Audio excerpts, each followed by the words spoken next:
नमस्कार विद्यार्थी मित्रांनो, रेमेड अकॅडमीमध्ये आपल्या सर्वांचं स्वागत आहे. पहा मित्रांनो, आपण सुरुवातीला म्हणजे फंडामेंटल राईट्स बघत होतो आणि सुरुवातीच्या भागामध्ये आपण बघितलं आहे जवळपास फंडामेंटल राईट्सचे जवळपास आर्टिकल आपण 18 पर्यंत एक्सप्लेनेशन केलेलं होतं आपण. म्हणजे आपण 14 ते 18 या भागापर्यंतचं एक्सप्लेनेशन करून झालेलं होतं आपला 14 ते 18. आणि इवन फंडामेंटल राईट्स म्हणजे काय, बरोबर, ते आपल्याला का मिळाले, फंडामेंटल राईट्स आपण कुठून घेतले, म्हणजे सोर्स कुठला, या सगळ्या विषयांची आपण एकंदरीत पार्श्वभूमी बघितलेली होती, बरोबर. आणि एक एक आर्टिकल आपण एक्सप्लेन करत त्याला समजून घेण्याचा प्रयत्न आत्तापर्यंत केलेला आहे. आणि यानंतर आपण 18 नंतर जे 19 समोर आपण फंडामेंटल राईट्स बघूयात. आणि सुरुवातीलाच आपण बघितलं की जे मूळ राज्यघटनेमध्ये फंडामेंटल राईट जे आपले आहेत, म्हणजे भाग नंबर 3 मध्ये बघा 12 ते 35 पर्यंत ते आर्टिकल दिलेले आहेत. पण मुळात फंडामेंटल राईटची जी तुमची मूलभूत हक्काची जी आर्टिकल्स आहेत किंवा कलमं आहेत, तर ती 14 पासून स्टार्ट होतात, तर ती 32 पर्यंत, बरोबर. 14 पासून तर 32 पर्यंत, आणि 14 पासून 32 पर्यंत ही जी आर्टिकल आहेत ना, तर ही मुळात घटनेमध्ये 7 भागांमध्ये याला डिवाइड केलं गेलं होतं मूळ राज्यघटनेत. मात्र त्याच्यामधला संपत्तीचा अधिकार जो आहे, संपत्तीचा अधिकार, बरोबर, त्याला काढून टाकण्यात आलं. कारण संपत्तीचा अधिकार हा आता फंडामेंटल राहिलेला नाहीये, बरोबर. तो फंडामेंटल राहिलेला नाहीये. तर समोर बघू आपण त्याला तो कशा पद्धतीनं. तर पहा, आपण आतापर्यंत फंडामेंटल राईटचे जे 7 भागांमध्ये डिवायडेशन पाहिलं घटनेचं, आणि मुळात एक जो भाग आहे तो काढून टाकण्यात आलेला आहे, म्हणजे तोच संपत्तीचा अधिकार, याविषयी आपण चर्चा करत होतो. म्हणजे संपत्तीचा अधिकार, बरोबर, हा संपत्तीचा अधिकार आता काय राहिलेला नाहीये, तर हा आपला fundamental FR means fundamental right राहिलेला नाहीये.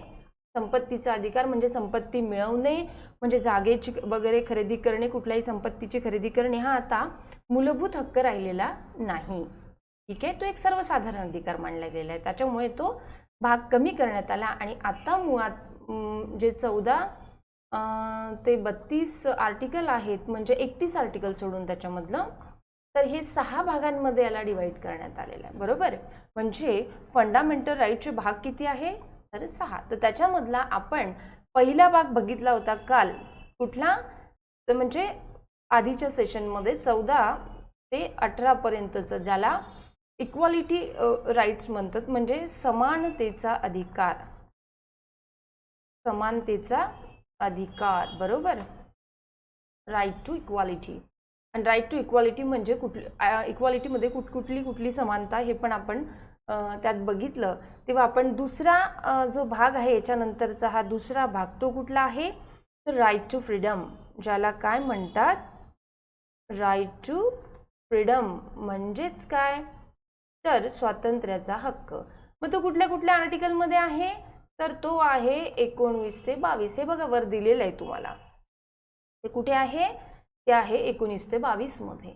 मग आता एक एक आर्टिकल आपण बघूयात स्वातंत्र्याच्या हक्कामध्ये. तर 19 मध्ये बघा, 19 या आर्टिकलमध्ये तुम्हाला किती स्वातंत्र्य दिलेली आहेत, क्रमाक्रमाने आपण बघूयात. 19 मध्ये आहे विशिष्ट अधिकारांचे संरक्षण. 19 मध्ये 19चं तुमचं हेडिंग आहे किंवा टायटल आहे विशिष्ट अधिकारांचे संरक्षण, बरोबर. आता पहा, तुम्हाला नंबर 1 मध्ये 19 आर्टिकलमध्ये नंबर 1चं कुठलं स्वातंत्र्य आहे तुम्हाला, ठीक. तर या 19 आर्टिकल अंतर्गतच तुमचे 6 स्वातंत्र्य तुम्हाला प्राप्त झालेले आहे. त्याच्यातलं पहिलं स्वातंत्र्य पहा, भाषण आणि अभिव्यक्ती स्वातंत्र्य, that is called freedom of speech and expression, right. आता पहा, पहिल्यांदा मर्यादा तर त्याच्यानंतर बघू, पण थोडं आपण भाषण आणि अभिव्यक्ती म्हणजे नेमकं काय, आणि ते कुठल्या कुठल्या माध्यमातून आणि कशा पद्धतीनं आपण ते अभिप्रेत आपल्याला आहे किंवा आपण ते समोर व्यक्त करू शकतो. तर भाषण पहा, तुम्हाला तुमच्या मनात असलेले विचार किंवा इतरांचे विचार तुम्हाला मांडण्याचा अधिकार आहे. बरोबर. आता मी तुम्हाला घटनेचे विचार काय आहे, राज्यघटनेचे, हे तुमच्या समोर मांडत आहे. म्हणजेच काय आहे, मला अभिव्यक्त होण्याचं स्वातंत्र्य आहे. म्हणजे माझ्या मनात जे आहे किंवा मी इतर म्हणजे घटनेमध्ये जे लिहिलेलं आहे त्या घटनेचं वर्णन मी तुमच्यासमोर करत आहे. म्हणजेच काही तर मी अभिव्यक्त होत आहे. किंवा इतर व्यक्तींचा जसं घटनेसंदर्भात डॉक्टर बाबासाहेब आंबेडकर यांनी असं म्हटलं आहे की भारताची जी घटना आहे तर इट्स अ लॉंगेस्ट. बरोबर. आणि घटना लॉंगेस्ट आहे, परंतु आणि घटना ही लॉंगेस्ट असून सुद्धा ही घटना त्या म्हणजे त्यांचं एक म्हणण्याचं तात्पर्य होतं की ही घटना त्यावेळेला सक्सेस होईल, ज्या म्हणजे ही सक्सेस होणं, ही घटनेचं पूर्णतः सामर्थ्य सक्सेस होण्याचं ते राज्यकर्त्यांवर डिपेंड आहे, असं त्यांचं घटना संदर्भात म्हणणं होतं. पण ही त्यांचं म्हणणं मी तुमच्यापर्यंत पोहोचवलं. म्हणजे काय तर मी माझं स्वतःचं मत काय आहे त्या बाबतीत किंवा इतरांनी त्या बाबतीत काय मत बोललं हे मी अभिव्यक्त करू शकते, म्हणजे मांडू शकते. अर्थातच काय तर मला घटनेनं 19(1) अंतर्गत काय दिलं आहे, भाषण आणि अभिव्यक्त होण्याचं स्वातंत्र्य दिलेलं आहे. बरोबर. मग आता तुम्ही फक्त भाषण थ्रूच बोलू शकता का, म्हणजे भाषणा थ्रूच एखाद्या व्यक्तीला बोलता येत नसेल तर मग तो कसा करेल, नुसतं भाषण किंवा तो बोलण्याच्या द्वाराच जर त्याचं अभिव्यक्त होण्याचं स्वातंत्र्य जर दर्शवत असेल तर मग जो मुका असेल तो लिहून पण त्याचं अभिव्यक्त दर्शवू शकते. बरोबर. म्हणजे लिखाणा थ्रू पण तो त्याचं अभिव्यक्त होण्याचं स्वातंत्र्य तो बजावू शकतो. लिखाण किंवा व्यंगचित्रे काढतात कुणी कुणी व्यक्ती. व्यंगचित्रे म्हणजे ज्याला तुम्ही कार्टून म्हणता. बरोबर. कार्टून ते बघा लोकसत्ताच्या पेपरमध्ये पहिल्या पेजलाच कार्टून येत असतं. कधी कधी राजसत्ताक लोकांची म्हणजे सध्याची परिस्थिती त्या कार्टून थ्रू जनतेपर्यंत पोहोचवण्याचं काम एखादा व्यक्ती करतो किंवा एखाद्याला आपले विचार वृत्तपत्रांथ्रू पोहोचवण्याचं पूर्णतः स्वतंत्र आहे. आपलं म्हणणं वृत्तपत्रांथ्रू मांडू शकतं. कुणाला कविता करता येतात तर तो कवितांथ्रू त्याचं म्हणणं मांडू शकतो, तो अभिव्यक्त होऊ शकतो. बरोबर. कुणी चित्रांद्वारा होऊ शकतं, जसं व्यंगचित्रांद्वारे होऊ शकतं, कुणी चित्र काढून होऊ शकतं. बरोबर. म्हणजे तुम्हाला अभिव्यक्त होण्याचं स्वातंत्र्य वेगवेगळ्या माध्यमातून तुम्ही ते बजावू शकता. लिखाणा थ्रू, व्यंगचित्रांथ्रू किंवा वृत्तपत्रांमधून तुम्ही ते बजावू शकता. इव्हन इथपर्यंत की तुम्ही मीडिया थ्रू पण, आता मीडिया स्ट्रॉंग होताना दिसतोय. मीडिया थ्रू व्हॉट्सअप झाला किंवा TV माध्यम झालं किंवा रेडिओ वगैरे, इवन तुम्ही फेसबुक थ्रू स्वतःला किंवा इंस्टाग्रामवरून तुम्ही अभिव्यक्त होऊ शकता. तुम्हाला ते स्वातंत्र्य आहे. मात्र अभिव्यक्त तुम्हाला स्वातंत्र्य दिलं म्हणजे घटनेने भारतीय नागरिकांना स्वातंत्र्य दिलं, याचा अर्थ स्वातंत्र्य म्हणजे कुणाला काहीही बोलणं आणि कुणाविषयी काहीही बोलणं असा त्याचा अर्थ होत नाही. म्हणून राज्यसंस्थेने नागरिकांच्या या स्वातंत्र्यावर काही मर्यादा घातलेल्या आहेत. म्हणजे मर्यादा घातलेल्या आहे किंवा ती घालू शकते. बरोबर. सॉरी, ते बॅक बघू आपण. ही मर्यादा घालू शकते. बरोबर. तर पहा की आता मर्यादा कुठल्या म्हणजे राज्यसंस्थेने घातलेल्या, तर तुम्ही असं विधान बोलू शकत नाही की ज्यामुळे देशाची सुरक्षितता धोक्यात येईल. बरोबर. देशाच्या सुरक्षिततेला धोका पोचेल किंवा परदेशी राष्ट्राशी मैत्रीपूर्ण संबंधच धोक्यात येतील किंवा सार्वजनिक सुव्यवस्था धोक्यात येईल.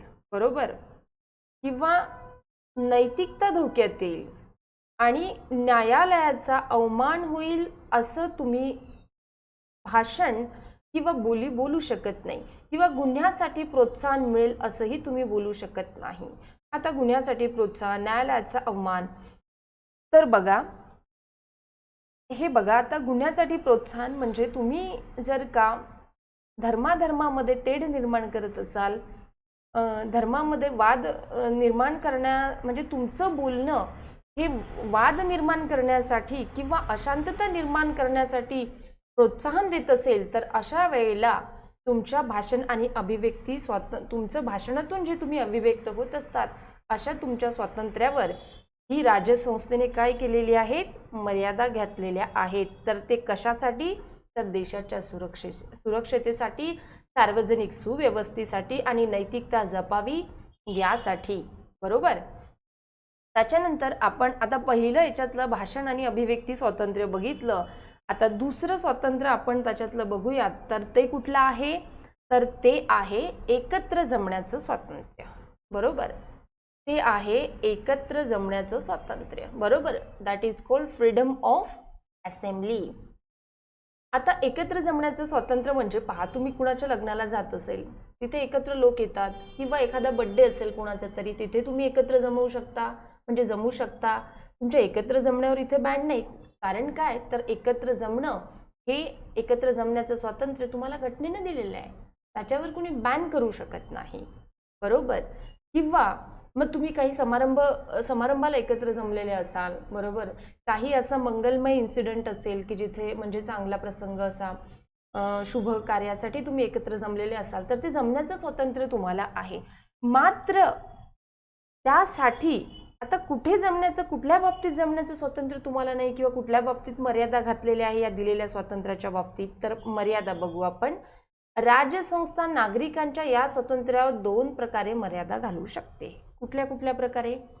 एक तर पहा, भारताचे सार्वभौमत्व आणि एकात्मता हे धोक्यात येत असेल तर एकत्र जमण्याला बॅन राज्यसंस्था करणार आहे.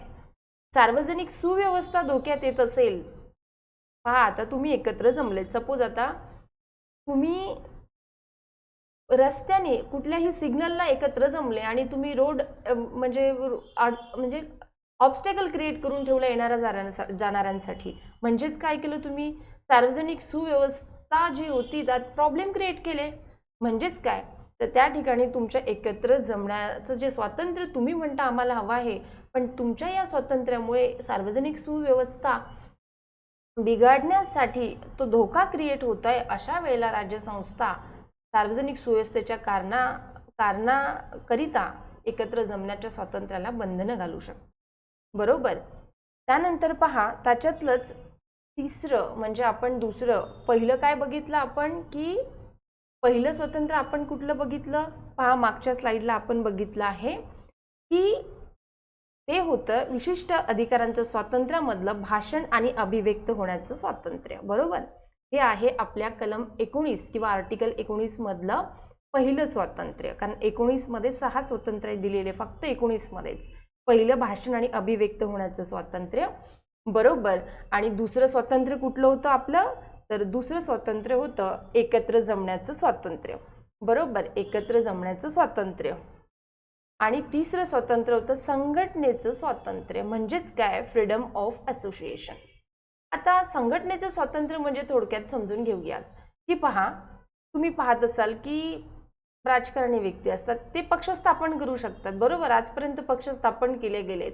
कुठल्या आधारावर, म्हणजे काय, कुठलं स्वातंत्र्य होतं त्यांना पक्ष स्थापन करण्यासाठी, तर त्यांना संघटनेचं स्वातंत्र्य. तर संघटना म्हणजे काय, तर तुम्ही कुठलाही म्हणजे एखादा पक्ष स्थापन करू शकता.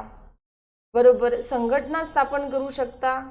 तुम्हाला संघटना सहकारी सोसायट्या स्थापन करण्याचं तुम्हाला स्वतंत्र आहे. बरोबर. एखादा क्लब एस्टॅब्लिश करण्याचं तुम्हाला स्वतंत्र आहे. हे कशा अंतर्गत आहे, तुम्हाला घटनेने दिलेल्या संघटनेच्या स्वातंत्र्याअंतर्गत. बरोबर. मग आता तुम्ही पक्ष, संघटना, सहकारी सोसायट्या, क्लब स्थापन करू शकता, पण मग मर्यादा कशा बाबतीत. बरोबर. तर राज्यसंस्था नागरिकांच्या या स्वातंत्र्यावर 2 प्रकारे मर्यादा घालू शकते. बरोबर. इथेही वर तुम्ही पाहिलं आहे की एकत्र जमण्याच्या स्वातंत्र्यामध्ये सुद्धा 2 प्रकारे मर्यादा घालू शकते.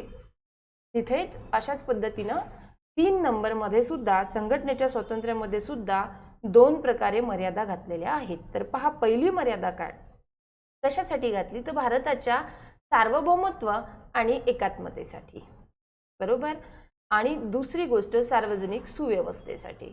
आता पहा, आता कुणी म्हणत असेल की हे सार्वजनिक सुव्यवस्थेमध्ये पहा, एखादी इथे हे फॅक्टरी आहे बघा, एखादी म्हणजे संघटना आहे सपोज, आणि या संघटनेमध्ये किंवा ही एखादी असा क्लबच्या नावावर असं काहीतरी यांनी स्टार्ट केलं आहे. मात्र इथे बघा, इथे जर का म्हणजे बॉम्ब वगैरे बनण्याचं काम चालू असेल, बरोबर, बॉम्ब बनवण्याचं, मात्र याचा मागमूस सरकारला नाही, मात्र हे गुपित पद्धतीने हे चालू आहे का तर क्लब स्थापन केलेला आहे, मात्र या माध्यमातून हे काम चालू आहे.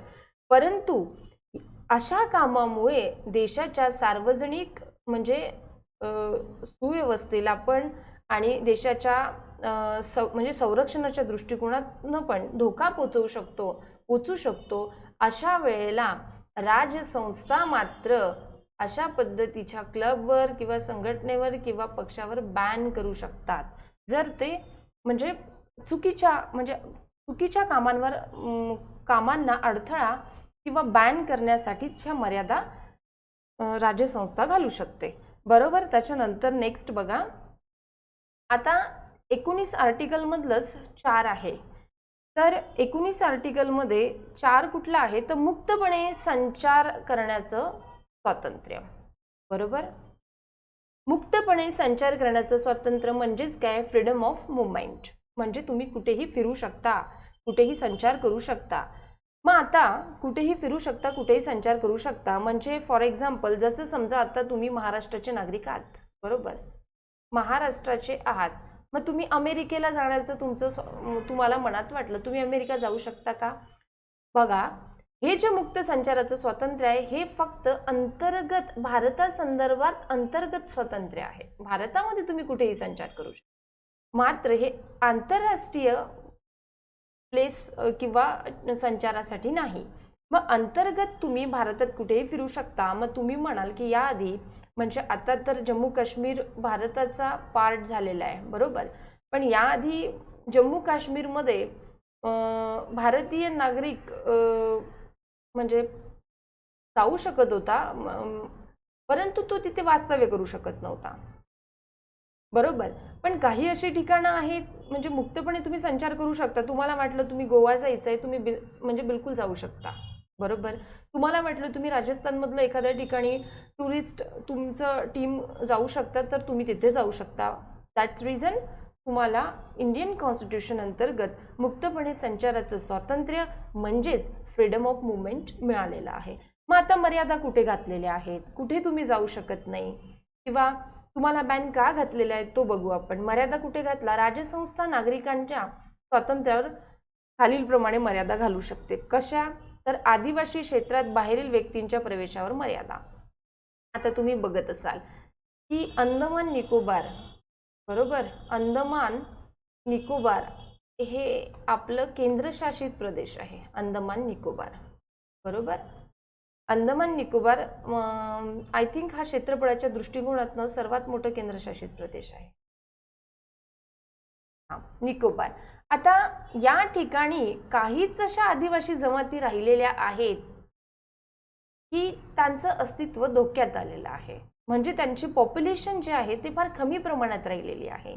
आणि राजसंस्थेला असं वाटलं की अन्य व्यक्ती म्हणजे या प्रांतामधले, या अंदमान निकोबारच्या बाहेरील कुणीतरी व्यक्ती म्हणजे भारतातलेच, यांच्या प्रवेशाने जर या आदिवासी लोकांच्या अस्तित्वावर म्हणजे त्यांना धोका निर्माण होत असेल तर अशा वेळेला राजसंस्था मर्यादा घालू शकते संचार स्वातंत्र्यावर विशिष्ट प्रांतामध्ये. जसं अंदमान निकोबारमध्ये आपण जाऊ शकत नाही, तिथे थोडा बॅन आहे घातलेला, तर ही राजसंस्था करू शकते. कारण मध्यंतरी एक तुम्ही चर्चेत असेल सेंटिनेंटल जमात आहे तिथे, सेंटिनेंटल जमात आहे तिथे कुठे अंदमान निकोबार बेटावर. त्या सेंटिनेंटल जमातीने एक फॉरेनर कुणीतरी टुरिस्ट तिथे पोहोचला, तर या सेंटिनेंटल जमातीने त्यालाच मारून टाकलं, किल केलं. म्हणजे अशा पद्धतीने राजसंस्था नागरिकांच्या स्वातंत्र्यावर काही हेतुस्तव बंधनं किंवा मर्यादा घालू शकते. नंतर 5 नंबर पहा, 19 आर्टिकल मधलंच वास्तव्याचं स्वातंत्र्य म्हणजेच काय, फ्रीडम ऑफ रेसिडेन्स. या हक्कावर राजसंस्था दोन आधारावर पर्याप्त मर्यादा घालू शकते. त्याच्या आधी बघू आपण वास्तव्याचं स्वातंत्र्य म्हणजे काय. पहा, तुम्ही आता सपोज तुम्ही कोल्हापुरात राहत असाल, बरोबर, कोल्हापुरामध्ये राहत असाल आणि तुम्हाला जायचं आता स्थायिक व्हायला मेघालयामध्ये, तुम्ही जाऊ शकता. म्हणजे तुम्हाला काय आहे, वास्तव्याचं स्वातंत्र्य दिलं आहे. म्हणजेच काय, रेसिडेन्स करण्याचं, तुम्हाला जाऊन कुठेही तुम्ही वास्तव्य करू शकता, ते तुम्हाला स्वातंत्र्य दिलेलं आहे. किंवा तुम्ही म्हणजे तुम्ही आता पुण्याचे आहात आणि मग तुम्हाला गोव्यामध्ये शिफ्ट व्हायचं आहे, तुम्ही होऊ शकता. कारण काय, तर तुम्हाला वास्तव्याचं स्वातंत्र्य दिलेलं आहे. मात्र यावरही मर्यादा आहेत. ते कशा कारणास्तव, तर सामान्य जनतेचं हित लक्षात घेऊन आणि अनुसूचित जमातीच्या हिताचे रक्षण करून, संरक्षण. सेम मुद्दा जसा आपण वरील मुद्द्यामध्ये पाहिला आहे की आदिवासी क्षेत्राबाहेरील व्यक्तींच्या प्रवेशावर मर्यादा आदिवासी क्षेत्रामध्ये घालू शकतो, बरोबर. त्याच पद्धतीने अनुसूचित जमातीच्या हितासाठी पण वास्तव्याच्या स्वातंत्र्यावर मर्यादा घालू शकतात, बरोबर. हे अनुसूचित जमातीच्या हितासाठी आहे. हे आहे 5वं, बरोबर. आणि त्याच्यानंतर आपण 6वं 19 आर्टिकल मधलं जे आपल्याला स्वातंत्र्य दिलं आहे त्याच्यामध्ये 6व्या नंबरचं स्वातंत्र्य पहा, ते कुठलं आहे, तर ते आहे तुम्हाला व्यवसाय करण्याचं स्वातंत्र्य, बरोबर. व्यवसाय करण्याचं स्वातंत्र्य म्हणजेच कोणतं, तर फ्रीडम ऑफ प्रोफेशन. आता पहा, व्यवसाय करण्याचं स्वातंत्र्य म्हणजे काय, जसं समजा आता तुम्ही महाराष्ट्रात आहे, बरोबर, तुम्ही महाराष्ट्रात आहे, मग तुम्हाला महाराष्ट्रात आहे तुम्हाला, तर तुम्ही ही जे स्वातंत्र्य तुम्हाला घटनेने दिलेलं आहे, तर तुम्ही महाराष्ट्रात आहात आणि तुम्हाला डॉक्टर व्हायचं आहे आणि हे डॉक्टर क्लिनिक तुम्हाला जाऊन MP मध्ये टाकायचं आहे, तुम्ही टाकू शकता. तुम्हाला व्यवसाय करण्याचं स्वातंत्र्य आहे. इव्हन इथपर्यंत तुम्हाला कुठे जाऊन तो व्यवसाय तुम्ही त्याचं पालन करू शकता, तो व्यवसाय टाकू शकता. आता व्यवसायाचं स्वातंत्र्य अजून दुसऱ्या पद्धतीनं थोडक्यात समजून घेऊ की तुम्हाला डॉक्टर व्हायचं आहे, तुम्ही होऊ शकता, बरोबर. तुम्हाला इंजिनियर व्हायचं आहे, तुम्ही होऊ शकता. तुम्हाला कलेक्टर व्हायचं आहे, UPSC द्यायची, यू कॅन डू इट, तुम्ही करू शकता. तुम्हाला तहसीलदार व्हायचं आहे, करू शकता. तर मला सांगा, तहसीलदार याच्यात पहिली मर्यादा कोणती आहे, पात्रता लागते. विदाऊट पात्रतेचं तहसीलदार होता येतं का, बरोबर. विदाऊट पात्रतेचं तुम्हाला जिल्हाधिकारी होता येतं का, नाही. विदाऊट पात्रतेचं तुम्हाला डॉक्टर होता येतं का, डॉक्टर होण्यासाठी तुम्हाला एकतर MBBS करावं लागेल, बरोबर, नाही तर BMS करावं लागेल, नाही तर BHMS करावं लागेल किंवा MD करावं लागेल, बरोबर, तर तुम्हाला डॉक्टर होता येईल. म्हणजे व्यवसायाचं स्वातंत्र्य आहे, पण मर्यादा कुठली आहे, तो व्यवसाय करण्यासाठी तुमच्यामध्ये विशिष्ट पात्रता असणे गरजेचं आहे. म्हणजे ती पात्रता निश्चित केलेली आहे. तर तुम्हाला UPSC तुम्ही प्रिपरेशन करता, कलेक्टर व्हायचं, मग तुम्हाला पात्रता काय आहे, आधी तर तुम्ही ग्रॅज्युएशन असणं गरजेचं आहे. नंतर काय, नंतर तुम्ही प्री एक्झाम क्वालिफाय कराल, नंतर त्याची मेन्स द्याल, त्याच्यानंतर तुम्ही इंटरव्ह्यू द्याल आणि नंतर तुम्हाला चांगली रँक मिळाल्यानंतर, बरोबर, तर रँकनुसार तुम्हाला IAS दिल्या जाईल. त्याच्यानंतर तुम्ही कलेक्टर म्हणून पुढे याल, बरोबर. म्हणजेच काय, तर तुम्हाला पात्रता लागते, ही पहिली अट म्हणजे मर्यादा. नंतर दुसरी पहा, राज्यसंस्था स्वतःची पूर्ण किंवा अंशतः मक्तेदारी निर्माण करू शकते, हे पण बरोबर आहे, बरोबर. म्हणजे आर्टिकल 19 अंतर्गत आपण जवळपास 6 स्वातंत्र्य बघितले, आपल्याला कुठलं कुठलं स्वातंत्र्य आहे ते. त्याच्यानंतर आपण बघूयात आर्टिकल नंबर 20, ज्याला कलम नंबर 20 म्हणतात. आता कलम नंबर 20 मध्ये दिलेला आहे की अपराधांच्या दोषसिद्धीबाबत संरक्षण. म्हणजेच काय, तर protection in respect of conviction for offences. अपराधाच्या दोषसिद्धीबाबत संरक्षण, बरोबर. आता पहा, या अपराधाच्या दोषसिद्धीबाबत संरक्षण या संदर्भात आपण या ज्या 3 डेफिनेशन आहे ना दिलेले, याला समजून घेऊ. पहिली पहा, पहिली आहे कार्योत्तर कायदा नाही. म्हणजेच काय, तर नो एक्सपोज्ड फॅक्टो लॉ. म्हणजेच काय, तर गुन्हा घडतेवेळी कायद्यात सांगितलेल्या शिक्षेपेक्षा अधिक शिक्षा नसणे. जसं तुम्हाला उदाहरणादाखल मी हे ही जी काय कन्सेप्ट आहे ना, ही आपण समजून घेऊ. ही काय संकल्पना आहे. No ex post facto law म्हणजे काय.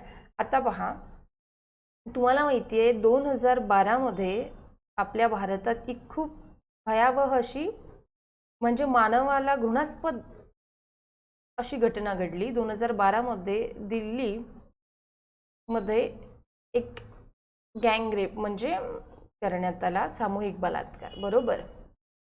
आता यामध्ये जवळपास 6 व्यक्ती होते. बरोबर. आपण त्याला फिगर थ्रू काढू. 1 हे 2, त्याच्यानंतर हे 3, 4, 5 आणि हे 6. बरोबर. तर त्याच्यापैकी या हा 1, 2, 3 आणि 4 किंवा आपण याला नाव देऊ A, B, C, D या D पर्यंतच्या व्यक्तींना या रेप संदर्भात फाशीची शिक्षा झाली. ही घटना 2012 मध्ये घडली. बरोबर. आणि ही जे ई व्यक्ती आहे आणि हे F, आता याच्यामधली ई आणि तुम्ही म्हणाल की या 4 व्यक्तींना फाशी झाली. बरोबर. मग या 2 व्यक्तींचं काय, तर ई या व्यक्तीने तुरुंगात असताना सुसाईड केलं, म्हणजे ह्या व्यक्तीचा प्रश्न फिनिश झाला. बरोबर. राहिला F. तर पहा, ज्या वेळेला F या व्यक्तीला पण शिक्षा झाली, रेप त्याही व्यक्तीचा म्हणजे त्याच्यात वाटा होता, म्हणजे त्याही व्यक्तीचा गुन्हा होता, त्यानेही महाभयंकर हा गुन्हा केला होता, परंतु याला 3 वर्षाची शिक्षा झाली. बरोबर. याला 3 वर्षाची शिक्षा झाली. तुम्ही म्हणाल गुन्ह्याचं स्वरूप एकच आहे, यांना चौघांना फाशीची शिक्षा झाली, एकाने सुसाईड केलं, राहिला एक, मग याला 3 वर्षाची शिक्षा का झाली.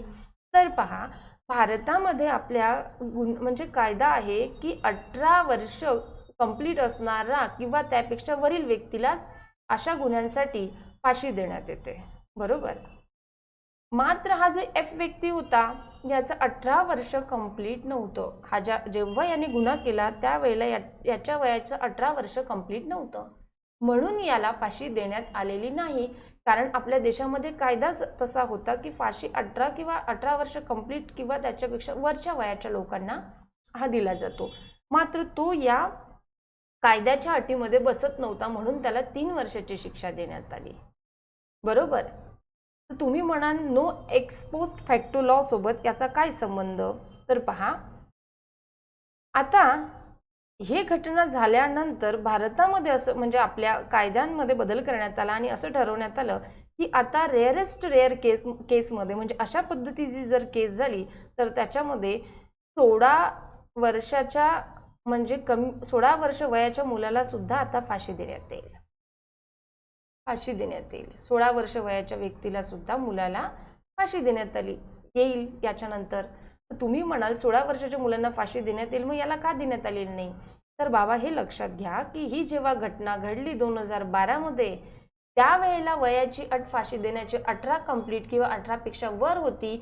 मात्र हा गुन्हा घडल्यानंतर हा कायदा बनवण्यात आला, म्हणजे याच्यात बदल करण्यात आले वयात आणि हे 16 वर्ष करण्यात आलं. म्हणजेच काय, तर no ex post facto law म्हणजे काय, गुन्हा घडतेवेळी कायद्यात सांगितलेल्या शिक्षेपेक्षा अधिक शिक्षा नसावी. याने जेव्हा गुन्हा केला, गुन्हा केव्हा केला याने 2012 मध्ये, मग त्यावेळेला काय होतं, 18 वर्ष कंप्लीट किंवा त्याच्यापेक्षा वरच्या व्यक्ती वयाच्या लोकांनाच फक्त फाशी होत होती, त्याच्यापेक्षा कमी वय असणाऱ्या लोकांना ती शिक्षा नव्हती, सौम्य प्रकारची म्हणजे 3 वर्षाची. एवढा मोठा घातक गुन्हा करूनही त्याला फक्त 3 वर्षाची शिक्षा झाली. पण 12 नंतर कायद्यांमध्ये बदल करून आता 16 वर्षाच्या व्यक्तीला सुद्धा फाशी होऊ शकते असा बदल करण्यात आला. परंतु हा बदल गुन्हा घडल्यानंतर झाला, म्हणून इथे दिलंय की गुन्हा घडते वेळी कायद्यात सांगितलेल्या शिक्षेपेक्षा अधिक शिक्षा नसणे. कारण आता जर समजा यामध्ये फाशीची शिक्षा आहे दिलेली, तर ती शिक्षा त्याचा गुन्हा घडल्यानंतर तजवीज झालेली आहे, त्याच्या आधी नव्हती. त्याच्यामुळे हे no ex post facto law म्हणजे आतापर्यंत जे एक्सप्लेन केलेला आहे हा त्याचा अर्थ होतो. म्हणजे थोडक्यात तुम्ही समजून घ्या. बरोबर. नंतर पहा, दुसरी कन्सेप्ट त्या आर्टिकल 20 संदर्भात येते, दुहेरी शिक्षा नसणे. एकदा का तुम्हाला ही कायद्याची भाषा म्हणजे एक तुम्हाला याच्या संदर्भ म्हणजे म्हणणं काय याचं कळलं, नंतर तुम्हाला पॉलिटिकल सायन्स समजणं सोपं होऊन जातं. कारण यांची स्वतःची घटनेची स्वतःची एक भाषा असते. बरोबर. त्याच्यामध्ये दुसरा पॉईंट पहा, दुहेरी शिक्षा नसणे म्हणजेच काय, नो डबल जॉपर्डी. म्हणजे एकाच गुन्ह्यासाठी अधिक शिक्षा नसणे. आता ह्या व्यक्तीचंच उदाहरण घेऊ. पहा, एक्स हा व्यक्ती आहे, बरोबर. हा एक्स हा व्यक्ती आहे. आता एक्स या व्यक्तीने वाय या व्यक्तीचा खून केला, बरोबर. याला त्याने किल केलं. मग आता याने याला किल केलं तर खुनासाठी जी शिक्षा दिली जाते ती आता या एका कोर्टनी सुनावली, सुप्रीम कोर्टनी त्याला सुनावली आणि शिक्षा काय झाली त्याला, सपोज आपण गृहीत धरू की 10 वर्षाची शिक्षा झाली त्याला खुनासाठी, बरोबर.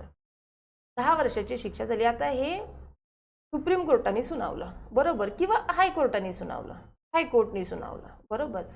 आता जर या एकाच व्यक्तीला यानं मारलेलं आहे तर सुप्रीम कोर्टाने ऑलरेडी किंवा हायकोर्टाने याला 10 वर्षाची शिक्षा दिलेली आहे, बरोबर. म्हणजे मुंबईच्या सपोज पकडू, म्हणजे आपण गृहीत धरू की मुंबईच्या हायकोर्टाने 10 वर्षाची शिक्षा दिली. पुन्हा सुप्रीम कोर्टाने याला याच गुन्ह्यासाठी 10 वर्षाची शिक्षा दिली अजून, म्हणजे हे 10 वर्ष आणि हे 10 वर्ष, म्हणजे किती झाले, 20 वर्ष. अशा पद्धतीची शिक्षा देता येत नाही. म्हणजेच याचा अर्थ नो डबल जेपर्डी असा होतो.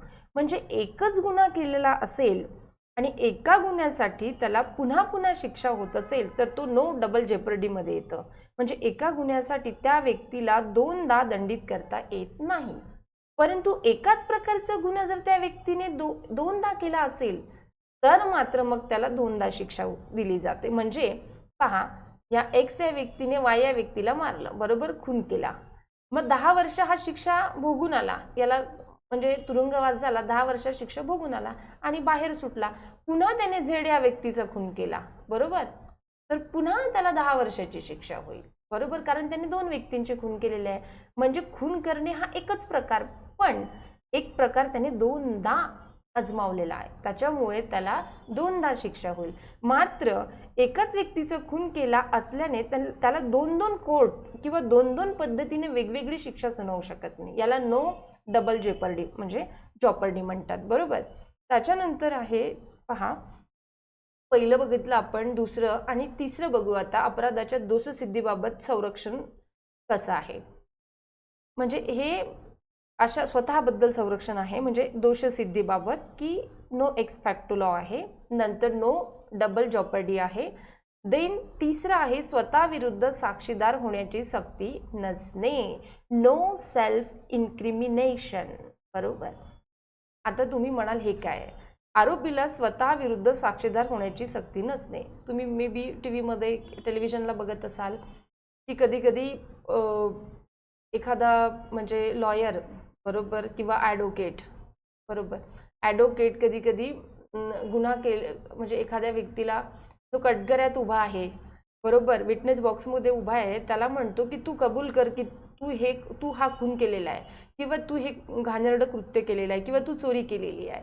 मग तो हो म्हणतो, परंतु त्याच्या हो म्हणण्याने कोर्ट कधीही तेवढ्या हो म्हणण्यावर भरोसा, म्हणजे तो कोर्ट विश्वास करत नाही, त्याला पुराव्याची गरज असते. म्हणजेच काय, तर तुम्ही जो व्यक्ती विटनेस बॉक्समध्ये उभा आहे त्याला स्वतःच्या विरुद्धच तुम्ही साक्षीदार म्हणून उभा करू शकत नाही. म्हणजे हे त्याला घटनेने दिलेलं म्हणजे घटनेनं दिलेलं संरक्षण आहे त्याला, की त्याला त्याच्याच विरोधात तुम्ही साक्षीदार म्हणून उभं करू शकत नाही, बरोबर. हे अपराधाच्या दोषसिद्धीबाबत दिलेलं संरक्षण आहे, घटनेनं नागरिकाला दिलेलं स्वतंत्र आहे, म्हणजे संरक्षण आहे, बरोबर. त्यानंतर आपण आर्टिकल 21 बघूयात. आता आर्टिकल 21 म्हणजे काय, तर जीवित, याच्यात 2 प्रकारचे आर्टिकल आहे बा, पेपरला म्हणजे आयोगाने याच्यावर प्रश्न विचारलेला आहे, एकदा विचारला होता की आपल्याला फक्त एवढंच माहिती आहे 21 म्हणजे काय, जीवन जगण्याचा अधिकार, एवढंच माहिती असतं आपल्याला, पण त्याच्यात व्यक्तिगत स्वातंत्र्य पण इन्व्हॉल्व आहे. तो याला डोंट फॉरगेट इट. जीवित आणि व्यक्तिगत स्वातंत्र्य सुद्धा तुम्हाला आहे. आर्टिकल 21 अंतर्गत protection of life and personal liberty, बरोबर. कोणत्याही व्यक्तीचे हे स्वातंत्र्य कायद्याने दिलेल्या पद्धतीखेरीज हिरावून घेतले जाणार नाही. आता पहा, जीवित स्वातंत्र्य आहे तुम्हाला. आता आर्टिकल 21चा फार व्यापक अर्थ लावलेला आहे आणि तो कुठल्या खटल्या, त्या संदर्भात 2 खटले झालेले आहेत. परंतु सर्वाधिक महत्त्वाचा खटला जर म्हणाल तुम्ही तर तो मनेका गांधी खटला. हा मनेका गांधी खटला आहे आणि हा मनेका गांधी खटला 1978चा आहे. इट्स मोस्ट इम्पॉर्टंट, कारण या खटल्याने या आर्टिकल 21 ची व्याप्ती व्यापक झालेली आहे. म्हणजे हा 21 आर्टिकल व्यापकपणे विस्तृत केलेला आहे आता, म्हणजे याची व्याप्ती वाढलेली आहे. सुरुवातीला हा संकुचित पद्धतीने 21 आर्टिकलचा अर्थ लावण्यात आलेला होता. आता तुम्ही जर पॉलिटिकल म्हणजे राज्यघटनेचा अभ्यास करत असाल तर तुम्हाला दिसेल की 21 मध्ये कुठलं स्वातंत्र्य म्हणजे कुठलं स्वातंत्र्य येते तुम्हाला. तर तुम्हाला खाजगी स्वतःचं लाईफ जगण्याचा अधिकार आहे. तुम्हाला पर्यावरण म्हणजे स्वच्छ पर्यावरण तुम्हाला मिळावं हे तुम्हाला दिलेला हक्क आहे. बरोबर. इव्हन तुम्हाला सार्वजनिक फाशी जर एखाद्या व्यक्तीला झाली असेल तर सार्वजनिक ठिकाणी ते देऊ नये हे पण स्वातंत्र्य आहे त्या व्यक्तीला. हे आम्हाला एकट्यात द्यावी म्हणजे सार्वजनिक ते देऊ नये असं पण स्वातंत्र्य दिलेलं आहे. जवळपास म्हणजे खूप मोठी लिस्ट आहे त्या स्वातंत्र्याची दिलेली. ते कशामुळे तर मनेका गांधी खटल्यामुळे याचा 21 चा जो अर्थ आहे जीवन जगण्याचा आणि व्यक्तिगत स्वातंत्र्याचा अधिकार हा व्यापक करण्यात आलेला आहे. म्हणजे पहा आता 21 आर्टिकलला बॅन पण करू शकतात, पण कोणत्याही व्यक्तीचे हे स्वातंत्र्य कायद्याने दिलेल्या पद्धतीखेरीज हिरावून घेतले जाणार नाही. तुम्ही बघत असाल की हे 21 जे आर्टिकल आहे ना याला बॅन करता येतं राजसंस्थेद्वारा. पण केव्हा तुम्ही ज्या वेळेला एमर्जन्सी शिकाल ना, एमर्जन्सी म्हणजे काय आणीबाणी, तर त्यावेळेला हे बॅन केलं जातं. हे आपण म्हणजे बघूयात आपण की बॅन केलं जातं किंवा नाही. म्हणजे असं दिलेलं आहे की कोणत्याही व्यक्तीचे हे स्वातंत्र्य कायद्याने दिलेल्या पद्धतीखेरीज हिरावून घेतले जाणार नाही. पण राजसंस्थेला हिरावून घेण्याचा अधिकार आहे का की नाही हे आपण एमर्जन्सी या भागामध्ये बघू. ज्यावेळेला राष्ट्रपती हा चॅप्टर आपण बघू त्यावेळेला त्याच्यावर डिस्कशन करू. त्यानंतर तुम्ही आर्टिकल 21A हे आर्टिकल मूळ घटनेत नव्हतं. बरोबर. कारण 21 नंतर लगेच तुम्हाला वाटत असेल की 22 यायला हवं होतं, मग हे 21A हे अचानक काय आलं 21A.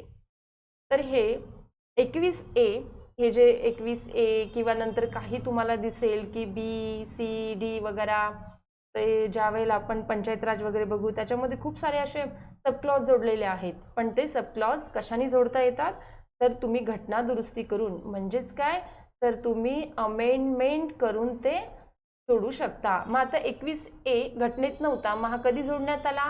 हा आला 2002 मध्ये जोडण्यात. काय झालं?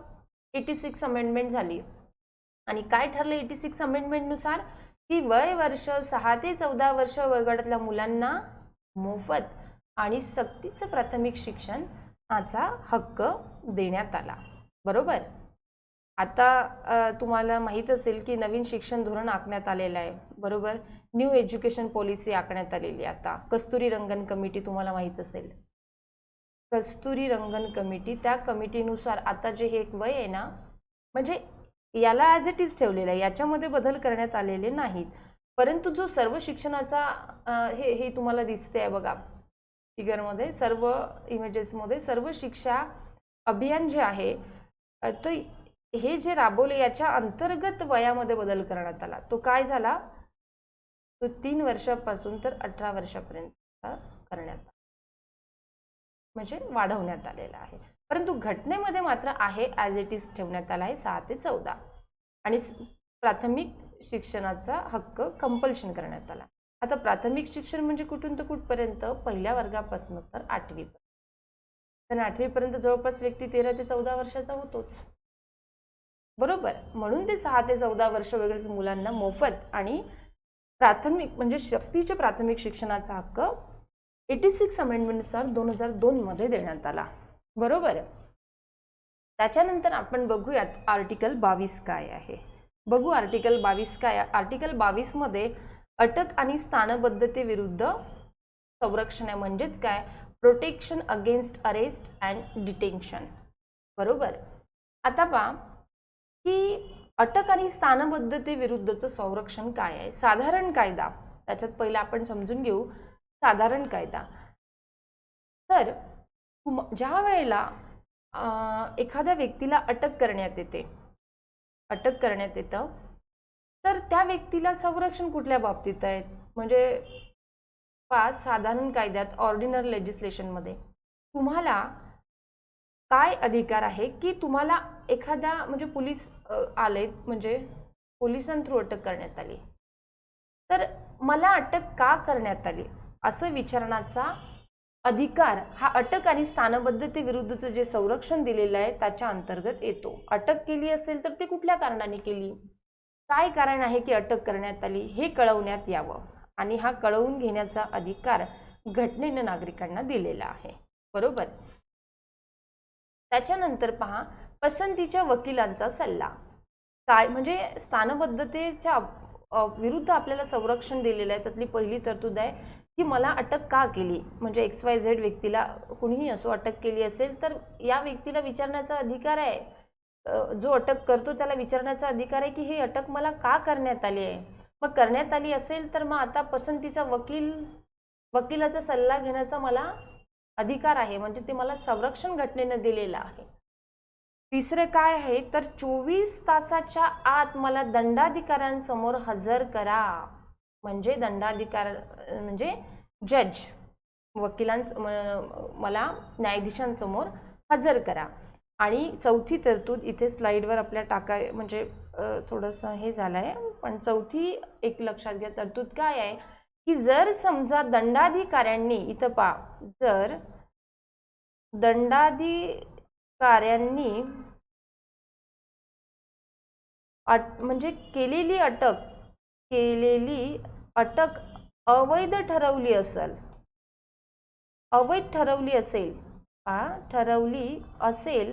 मी थोडं फास्ट लिहित आहे, कन्वे द मेसेज, फक्त थोडं समजून घेण्याचा प्रयत्न करा. अटक केली असेल तर मग सोडून द्या, मुक्त करा, म्हणजे सोडून देण्याचं पण स्वातंत्र्य आहे, सोडून द्या. जर गुन्हाच केला नाहीये आणि हे अवैध आहे, जे त्या व्यक्तीला अटक केली आहे ते अटक करणं हे अवैध आहे, हे जर दंडाधिकाऱ्यांनी सिद्ध केलं किंवा दंडाधिकाऱ्यांनी जाहीर केलं तर मात्र त्याला सोडून देण्याचा पण अधिकार हा संरक्षणाच्या अधिकारामध्ये येतो. बरोबर. आणि प्रतिबंधक स्थानबद्धता कायदा काय आहे? Prevention detention act. तर पहा, व्यक्तीची स्थानबद्धता याची माहिती आपण घेऊ. स्थानबद्धता म्हणजे काय? तर स्थानबद्धता ही आहे त्या ठिकाणी स्थानबद्ध ठेवणे. समजा तुम्ही तुमच्या घरात वास्तव्य करत आहे, तर स्थानबद्धता काय आहे की तुम्ही तुमचं घर सोडून जाऊ नका इतक्या काळासाठी, म्हणजे तुम्हाला घरात स्थानबद्ध केलं जातं. म्हणजे व्यक्तीची स्थानबद्धता ही 3 यावर आधी आयोगाने प्रश्न विचारून झालेला आहे. व्हेरी IMP करा याला, त्याच्यावर प्रश्न विचारून झालेला आयोगाचा. व्यक्तीची स्थानबद्धता 3 महिन्यांपेक्षा अधिक नसणे, म्हणजे एखाद्या व्यक्तीला तुम्ही स्थानबद्ध किती वेळपर्यंत करू शकता, किती ड्युरेशन पर्यंत करू शकता, तर ओनली 3 मंथ. ओके.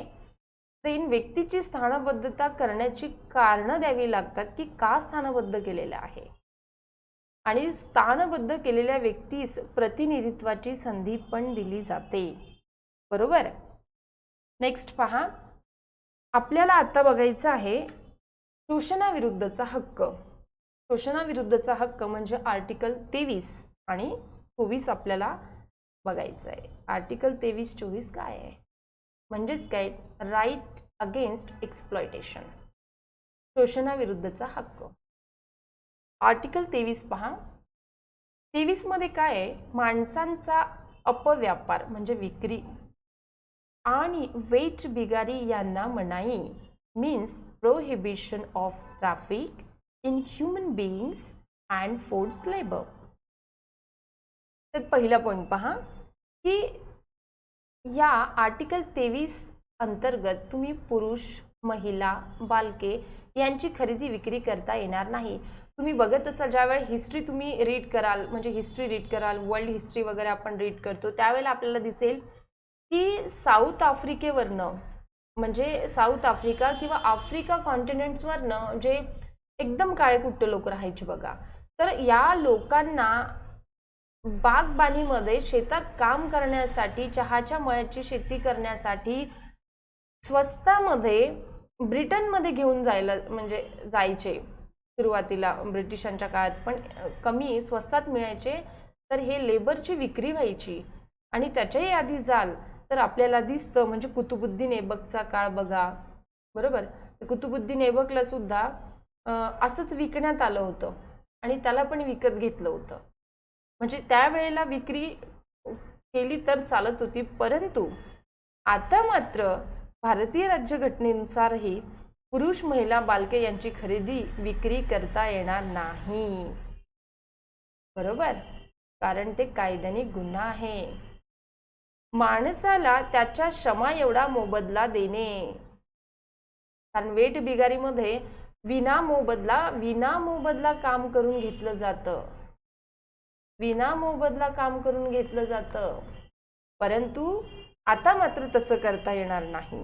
रिझन काय, तर शोषणाविरुद्धचा हक्क घटनेने दिलेला आहे आर्टिकल 23 मध्ये, म्हणजेच कलम 23 मध्ये. महिला व बालके यांच्याकडून अनैतिक कामे करून घेतली जाणार नाहीत, कारण तुम्ही न्यूजपेपरला पण रीड करत असाल की महिलांना वेश्या व्यवसायासाठी म्हणजे विकलं जातं, म्हणजे अनैतिक कामं करण्यासाठी सुद्धा त्यांची विक्री किंवा खरेदी केली जाते. बालकांचा सुद्धा तसाच अनैतिक कामासाठी वापर केला जातो. मात्र असं करणं शोषणाविरुद्धचा हक्क म्हणजे इंडियन कॉन्स्टिट्यूशन अंतर्गत तो गुन्हा ठरतो आणि त्यापासून स्वातंत्र्य पुरुषांना, महिलांना आणि बालकांना आपल्या घटनेने दिले असल्याचं आपल्याला दिसतं. नंतर आपण आर्टिकल 24 बघू. आर्टिकल 24 मध्ये काय आहे पहा. आर्टिकल 24 मध्ये कारखाने इत्यादींमध्ये बालकांना कामाला ठेवण्यास मनाई आहे. आता बाल कामगार कोणाला म्हणता यावं, तर 14 वर्षाच्या आतील जेवढेही बालकं असतील, कुठल्याही वयाचं असो, मग तू 12, 13, 11, 10, त्याला बालक समजण्यात येतं. बालक म्हणजे कोण, तर 14 वर्षापर्यंतचा 14 वर्षापर्यंत व्यक्ती म्हणजे बालक. 14 वर्षाखालील कोणत्याही मुलास कारखान्यांमध्ये खाणीत किंवा म्हणजे धोकादायक ठिकाणी, पुन्हा एक ठिकाण धोकादायक ठिकाणी, बरोबर, धोकादायक ठिकाणी तुम्ही कामाला ठेवू शकत नाही किंवा ठेवले जाणार नाही. आता पहा, कारखान्यांमध्ये सुरुवातीला मुलं कामाला ठेवली जायची, खाणीत कामासाठी ठेवली जायची आणि धोकादायक ठिकाणी, कारण काही ठिकाणी छोट्या छोट्या मुलांचा वापर हे तुम्हाला स्लाइडमध्ये दिसत असेल, फटाके बनवण्यासाठी सुद्धा केला जातो. फटाके, कारण कमी पैशात ही मुलं काम करतात, बरोबर, हे दिसत आहे तुम्हाला, कमी पैशात ही कामं करतात, म्हणून त्यांच्याकडून कमी रोजगारामध्ये हे सगळं बनवून घेतलं जाते. फटाके म्हणजे स्फोटक ठिकाण आहे, म्हणजेच धोकादायक ठिकाण आहे. अशा ठिकाणी तुम्ही 14 वर्षाच्या बालकांना कामाला ठेवू शकत नाही, किंवा कारखान्यामध्ये किंवा खाणी पण धोकादायक ठिकाण आहे, त्यांच्यासाठी ते धोकादायक ठिकाण आहे. अशा ठिकाणी कामावर ठेवू शकत नाही. आणि या अंतर्गत मग बालकामगार प्रतिबंधक नियामक कायदा 1986 झाला आणि मुलांना कारखाने खाणीत कामावर ठेवण्यासाठी बंदी घालण्यात आली, बरोबर. देन आता पहा, आपण आतापर्यंत म्हणजे जे गट पाडले होते फंडामेंटल राईट्सचे आपण 6, तर त्याच्यातला पहिला बघितला, दुसरा बघितला आणि तिसरा पण बघितला आपण, शोषणाविरुद्धचा हक्क. चौथा आपण बघूया धर्मस्वातंत्र्याचा हक्क, बरोबर. धर्मस्वातंत्र्याचा हक्क तो आहे आर्टिकल 25 ते 28 मध्ये, आणि right to freedom of religion, बरोबर. मग आता धर्मस्वातंत्र्याचा हक्क म्हणजे काय, तर आर्टिकल 25 आपण बघूया. विवेक बुद्धीचे स्वातंत्र्य आणि धर्माचे मुक्त प्रगटीकरण, आचरण आणि प्रचार करण्याचं तुम्हाला स्वातंत्र्य आहे. म्हणजेच काय, तर freedom of conscience and free profession practice and propagation of religion, बरोबर. म्हणजे तुम्ही तुम्हाला तुमच्या धर्माचं मुक्त प्रगटीकरण करू शकता, म्हणजे तुम्हाला हवं त्या धर्माचं तुम्ही आचरण करू शकता, बरोबर.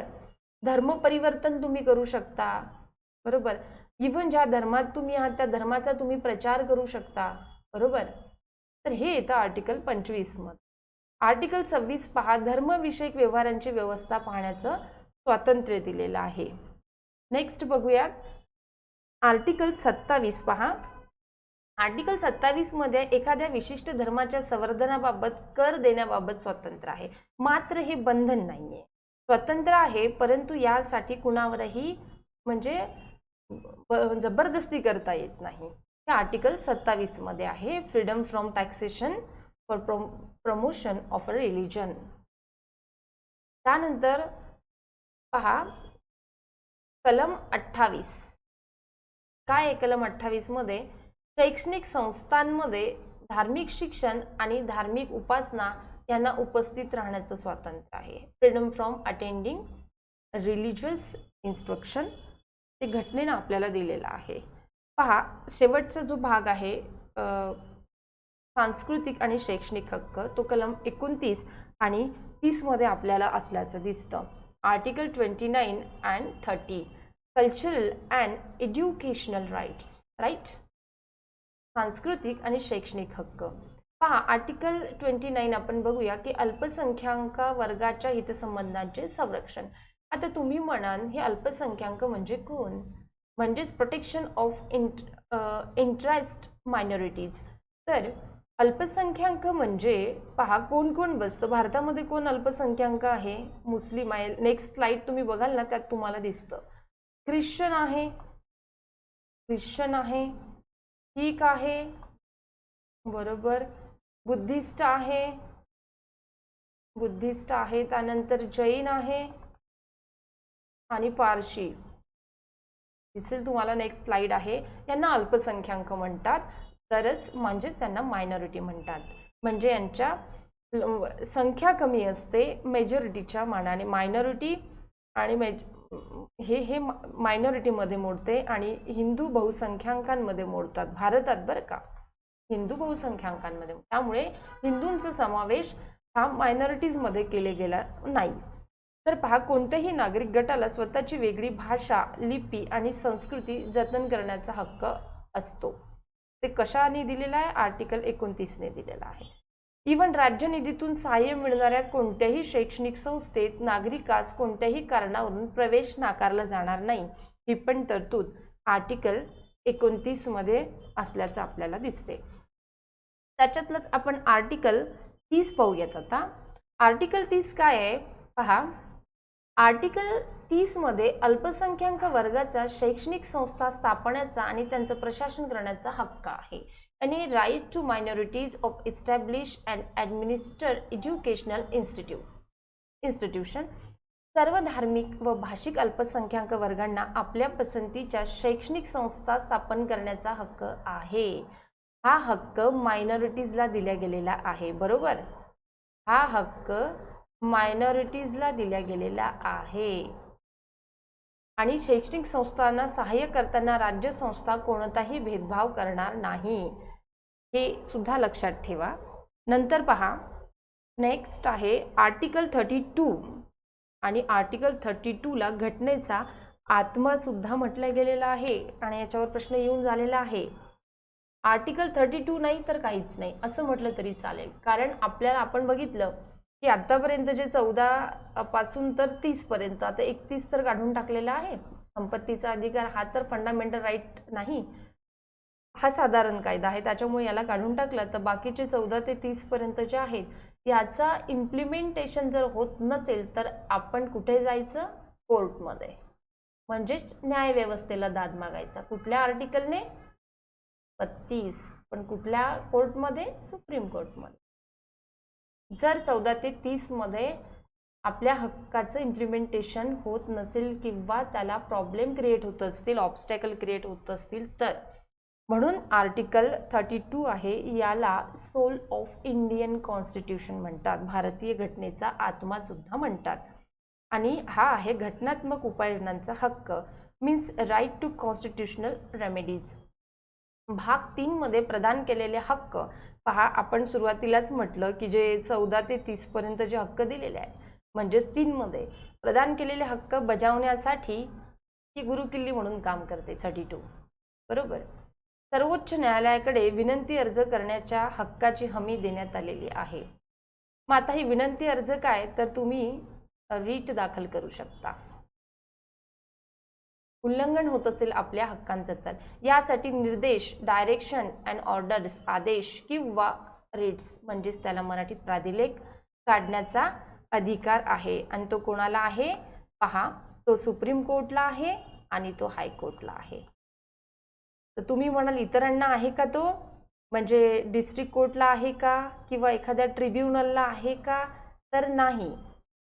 म्हणजे प्रेझेंट टाइमला तर नाही. प्रेझेंट टाइममध्ये तो रिट्स दाखल म्हणजे ऑर्डर, रिट्स, डायरेक्शन्स वगैरे काढण्याचा अधिकार फक्त सुप्रीम कोर्ट आणि हायकोर्टला आहे. मग तुम्ही म्हणाल इथे म्हणजे डिस्ट्रिक्ट कोर्टला किंवा ट्रिब्युनलला मिळू शकतो का, तर मिळू शकतो. मग तो कोण देणार, तर पार्लमेंट देणार. पार्लमेंट ते देऊ शकतं, परंतु प्रेझेंट टाइमला आहे का, नाही.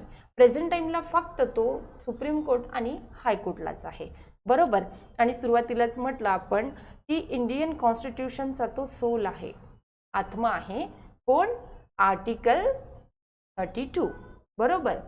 आता पहा आर्टिकल 32 मध्ये काय काय येतं, कुठले प्राधिलेख येतात, कुठले रिट्स येतात, कुठले आदेश येतात, म्हणजे रिट्स अँड इट्स टाईप ज्याला म्हणतात ते आपण बघूयात. आणि it's most important, exam oriented, म्हणजे हे खूप महत्त्वाचं आहे. आयोगाने यावर प्रश्न विचारले, प्राधिलेखचा मिनिंग काय. बरोबर.